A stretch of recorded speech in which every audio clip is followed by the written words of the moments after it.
இன்றைக்கி நம்ம ரொம்ப ரொம்ப ரொம்ப டேஸ்டியான ஆக்சுவலாக கடலை விட வீட்டில் செய்து வேறு லெவல் டேஸ்ட்டில் இருக்கும் குல்ஃபி ரெசிபி எப்படி பண்ணலான்னு பார்க்க போகிறோம். ஆக்சுவலாக இது எங்கள் வீட்டில் இருக்கிறவங்க எல்லாருக்குமே வீட்டில் செய்ய குல்ஃபி அவ்வளோ பிடிக்கும். இதுக்கு ஃபுல் க்ரீம் மில்க் வந்து நான் 2 பேக்கெட் எடுத்திருக்கேன். இது வந்து நல்லா காய்ச்சிக்கலாம். ஃபஸ்ட்டு ஹை ஃப்ளேமில் வச்சுட்டு காய்ச்சிட்டு அது பொங்கு வரும்போது மட்டும் நம்ம வந்து கொஞ்சமாக பச்சை தண்ணியை விட்டுட்டு அதுக்கப்புறம் சிம்மில் வச்சிடணும்.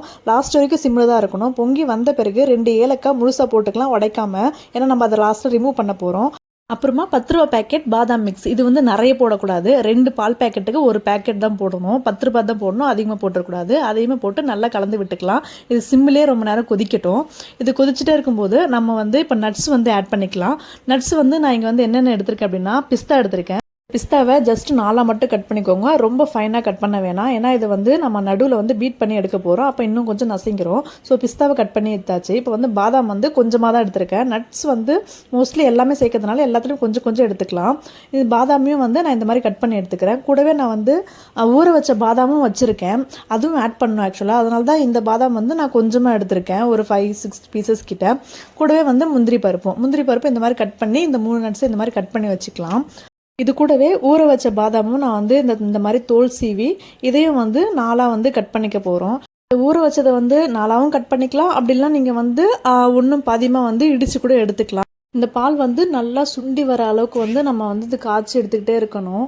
சிம்மில் வச்சு மட்டும்தான் காய்ச்சி எடுக்கணும், ஹை ஃப்ளேமில் வச்சு காய்ச்சி எடுக்கணும். நம்ம எவ்வளோக்கு எவ்வளோ சிம்மில் வச்சு காய்ச்சி எடுக்கிறோமோ அதுக்கேற்ற மாதிரி மலாய் நமக்கு வந்துக்கிட்டே இருக்கும். இப்போ பார்த்திங்கன்னா இது எல்லாத்தையுமே வந்து கட் பண்ணி இந்த பாலில் ஆட் பண்ணி இதையுமே வந்து நல்லா கலந்து விட்டுக்கலாம். இந்த நட்ஸ் ஆட் பண்ண பிறகு ஒரு 1/2 அன் ஹவர் கிட்ட சிம்மிலே அது கொதிக்கணும். அது கொதிக்கும் போது பார்த்தீங்கன்னா நடுவில் வந்து இந்த மாதிரி வந்து மலாய் திரண்டு வரும். இந்த அளவுக்கு கொதிக்க விட்டுட்டே இருக்கணும். அது கொஞ்சம் நல்லா திக் கன்சிஸ்டன்சி வரும். நல்லா திக் கன்சிஸ்டன்சி, ரொம்ப திக்காக வராது, அட்லீஸ்ட் திக்காக வரும். பால் எந்த அளவுக்கு திக்காக இருந்தால் எப்படி இருக்குமோ அந்த அளவுக்கு திக்காக வரும். அந்த ஸ்டேஜில் வந்து நமக்கு தேவையான அளவுக்கு வந்து சர்க்கரை ஆட் பண்ணிக்கலாம். நான் இங்கே சர்க்கரை தான் ஆட் பண்ணியிருக்கேன், நாட்டு சர்க்கரை எதுவும் ஆட் பண்ணல. சர்க்கரை ஆட் பண்ணிக்கோங்க, நல்லாயிருக்கும். எவ்வளோ ஆட் பண்ணணும்னா நீங்கள் நிறையவே ஆட் பண்ணிக்கோங்க. நடுவில் வந்து டேஸ்ட் பண்ணி பாருங்கள் ஸ்வீட் எந்த அளவுக்கு இருக்குன்னு சொல்லிட்டு. அது வரைக்கும் ஆட் பண்ணிக்கிட்டு அதையுமே வந்து நல்லா கலந்து விட்டுக்கலாம். சர்க்கரை ஆட் பண்ண பிறகு ஒரு 15 மினிட்ஸ் வந்து சிம்மிலே வச்சு அது கொதிக்க விடணும்.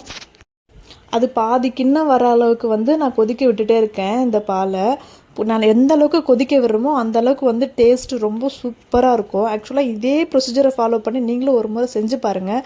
பார்த்தீங்க மலாய் எந்த அளவுக்கு வந்து திரண்டு வந்திருக்குன்னு. இதுதாங்க கரெக்ட் ப்ரொசீஜர். இந்த மாதிரி நீங்கள் காய்ச்சினா மட்டும்தான் ஐஸ்கிரீமோட டெக்ஸ்டர் வந்து ரொம்ப ஸ்மூத்தாக சாஃப்டாக சூப்பராக வரும். இப்போ ஆல்மோஸ்ட் வந்து நம்ம இதை வந்து இறக்கிடலாம், ஏன்னா வந்து பாதி கிண்ண அளவுக்கு வந்துருச்சு. ஸோ கொஞ்சம் திக் கன்சிஸ்டன்ஸுக்கும் வந்துருச்சு பால். இந்த ஸ்டேஜில் வந்து நம்ம ஸ்டவ் ஆஃப் பண்ணிக்கலாம்.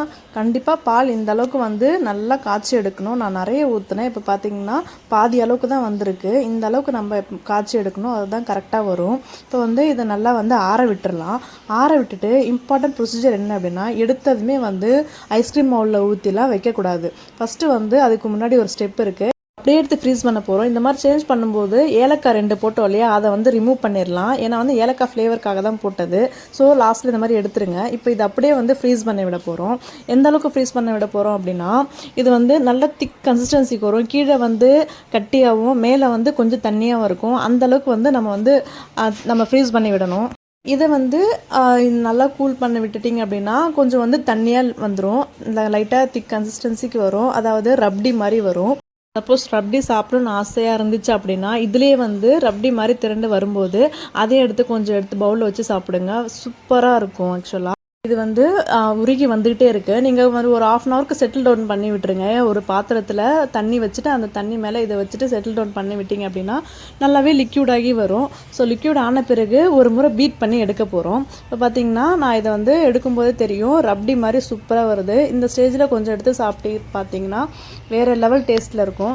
ஸோ இந்த மாதிரி எல்லாத்தையும் எடுத்து ஒரு மிக்ஸி ஜாரில் போட்டுட்டு இது வந்து அதை கொஞ்சம் செல் டவுன் பண்ணி விட்டுட்டு லிக்யூட் மாதிரி வந்ததுமே நம்ம ஒரு முறை பீட் பண்ணி எடுக்க போகிறோம். அந்த பீட் பண்ணி எடுக்கும்போது பார்த்தீங்கன்னா நம்ம பெருசாக போட்டோம் இல்லையா நட்ஸு, அதெல்லாம் வந்து நல்லா சின்ன சின்ன பீசஸாக வந்து கடித்து சாப்பிட்ற அளவுக்கு சூப்பராக வரும். இப்போ இதை வந்து ஐஸ்கிரீம் மவுலில் ஊற்றிக்கலாம். ஐஸ்கிரீம் மவுல் இல்லாதவங்க ஆல்டர்னேட்டிவே இருக்குது, நம்ம டம்ளர்லேயும் ஊற்றிக்கலாம். அதையும் நான் எப்படின்னு சொல்கிறேன். இப்போது இது எல்லாத்தையும் வந்து இதுக்குள்ளே ஊற்றிக்கிட்டு க்ளோஸ் பண்ணிவிட்டு நம்ம வந்து ஃப்ரீசரில் வச்சிடலாம். ஆல்டர்னேட்டிவே வந்து வீட்டில் வந்து டம்ளர் இருந்தால் போதும். டம்ளர் ஐஸ்கிரீம் குச்சி கடையில் விற்கும், அதுக்கப்புறமா அலுமினியம் ஃபாயில் உங்ககிட்ட அலுமினியம் ஃபாயிலும் இல்லை, ஐஸ்கிரீம் குச்சியும் கிடைக்கல அப்படின்னா அதுக்கும் ஆல்டர்னேட்டிவ் வே இருக்குது. என்னென்னா ஸ்பூன் வச்சு தான் நம்ம பண்ண போகிறோம். ஸ்பூன் அண்டு வந்து பேப்பர். இது வந்து A4 ஷீட், அதாவது கொஞ்சம் திக்கான பேப்பர். ஏன்னா அதுதான் கொஞ்சம் ஸ்டிப்பாக இருக்கும். அதனால வந்து இதை எடுத்துக்கிட்டு இந்த பேப்பரை இது மேலே வச்சு ஒரு ரப்பர் போட்டு மூடிக்கலாம். இது அப்படியே வச்சா நிற்காது, பேப்பர் பறந்துருன்றதுனால நம்ம ஒரு ரப்பர் போட்டு முடிக்க போகிறோம். அதுவே வந்து அலுமினியம் ஃபாயிலாக இருந்தால் நம்ம எப்படி வைக்கிறோமோ அப்படியே தான் இருக்கும், ரப்பர்லாம் போட வேண்டிய அவசியம் கிடையாது. ஸோ இது வந்து பேப்பர் வந்துருங்கிறதுனால நான் ஒரு ரப்பர் போட்டுக்கிறேன்.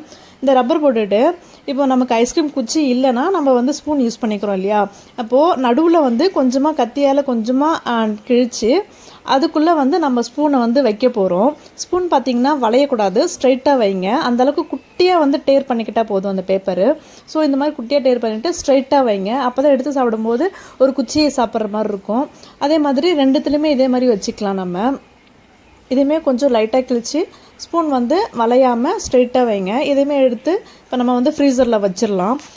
இதை ஒரு 4 or 5 hours கிட்ட வந்து ஃப்ரீசர்லேயே வச்சுட்டு அதுக்கப்புறமா எடுத்து நம்ம சாப்பிடலாம். ஆக்சுவலாக நான் சொன்ன ப்ரொசீஜர்லேயே ஃபாலோ பண்ணி செய்யுங்க. நம்ம ஏன் செகண்ட் டைம் வந்து அதை பீட் பண்ணி எடுத்தோம் அப்படின்னா, ஃப்ரீஸ் ஆன பிறகு பீட் பண்ணி எடுத்தோன்னா அப்போ தான் ஐஸ்கிரீம் நம்ம கடையில் வாங்குற மாதிரி ஒழுகாமல் நல்லா திக்காக சாஃப்டாக ஸ்மூத்தாக வரும். இப்போ வந்து இது எப்படி எடுக்கணும்னா, அதுக்கு முன்னாடி கொஞ்சம் நேரம் வந்து அதாவது ஒரு 6 seconds வந்து பச்சை தண்ணியில் கொஞ்சம் நேரம் வச்சுட்டு அதுக்கப்புறம் தான் இதை நம்ம எடுக்கணும். அந்த மாதிரி வச்சு எடுக்காமல் அப்படியே எடுத்திங்கன்னா குச்சி தனியாக ஐஸ்கிரீம் தனியாக போயிடும். ஸோ இந்த மாதிரி கொஞ்சம் நேரம் தண்ணியில் விட்டுட்டு, அதாவது ஒரு 5 or 10 seconds விட்டுட்டு இதை வந்து கொஞ்சம் திருவுன மாதிரி எடுங்க. ஸ்ட்ரெயிட்டாக அப்படியே எடுத்துடாதீங்க, கொஞ்சம் திருவுன மாதிரி எடுத்தீங்க அப்படின்னா சூப்பராக வரும். இப்போ பார்த்தீங்களா, நட்ஸ்லாம் வந்து அடியில் தங்கி பர்ஃபெக்ட் ஸ்ட்ரக்சராக நமக்கு கிடச்சிருக்கு. இப்போ நம்ம வந்து ஐஸ் மோலில் ஊற்றி வச்சதும் எப்படி வந்திருக்குன்னு நம்ம பார்த்துடலாம். இப்போ இதையுமே பார்த்தீங்கன்னா இது எடுத்த பிறகு இதையுமே வந்து கொஞ்சம் நேரம் ஒரு 10 seconds கிட்ட வந்து பச்சை தண்ணியில் வந்து செட்டில் டவுன் பண்ணணும். இந்த மாதிரி ஒரு கிண்ணத்தில் பச்சை தண்ணி எடுத்திருக்கேன். இதில் வந்து ஒரு 5 or 10 seconds வந்து கொஞ்ச நேரம் இந்த மாதிரி வச்சு அதுக்கப்புறமா நம்ம வந்து இதை எடுத்துடலாம். இப்போ பார்த்திங்கன்னா இப்போ எடுக்கும்போது பார்த்திங்கன்னா ரொம்ப பார்த்திங்களா, தண்ணியாக வந்து ஒழுகவே இல்லை. இதுதான் கரெக்ட் கன்சிஸ்டன்சி, கரெக்ட் டெக்ஸ்சரும் கூட. ஏன் அப்படி வரலன்னு பார்த்திங்கன்னா, நம்ம வந்து மிக்சியில் 1 time வந்து பீட் பண்ணோம் ஃப்ரீஸ் பண்ணதை, அதுதான் ரீசன் இதுக்கு. இப்போ நார்மலாக அந்த மாதிரி வைக்காமல் பண்ணிங்க அப்படின்னா இது எடுத்ததுமே வந்து கொஞ்சம் நமக்கு சீக்கிரமாக உருகி சீக்கிரமாக தண்ணியாக வந்து ஒழுக ஆரம்பிச்சிரும். அதனால தான் அந்த ஸ்டெப் ரொம்ப இம்பார்ட்டன்ட் சொல்கிறேன். இது மேபி கலர் இல்லாமல் இருக்கலாம். சப்போஸ் கலர் வேணும்னா நம்ம பால் கொதிக்கும் போது கொஞ்சமாக குங்குமப்பூ ஆட் பண்ணிக்கலாம். பார்த்தீங்களா எவ்வளோ சூப்பராக கரெக்ட் டெக்ஸ்சருக்கு வந்திருக்கு. என் பையனுக்கு ஆக்சுவலாக இந்த குல்ஃபி ரொம்ப ரொம்ப ரொம்ப பிடிக்கும். இது ஆக்சுவலாக நான் வந்து என் பையன் பிறக்கிறதுக்கு முன்னாடி வரைக்கும் என் ஹஸ்பண்ட் பர்த்டேக்கு பண்ணிகிட்டு இருந்தேன். பையன் பிறந்ததுக்கப்புறம் டைமே இல்லாமல் போயிடுச்சு. கொடுத்ததுமே ஆக்சுவலாக என் பையனுக்கு ரொம்ப குஷி. ஒரு ஐஸ்கிரீம் ஃபுல்லாக சாப்பிட்டு முடிச்சிட்டான். 2வது ஐஸ்கிரீம் வேறு கேட்டான். கண்டிப்பாக நீங்களும் இதே மாதிரி செஞ்சு சாப்பிடுங்க. நான் சொன்ன ப்ரொசீஜரை ஃபாலோ பண்ணி செஞ்சு சாப்பிட்டிங்கன்னா சூப்பராக இருக்கும்.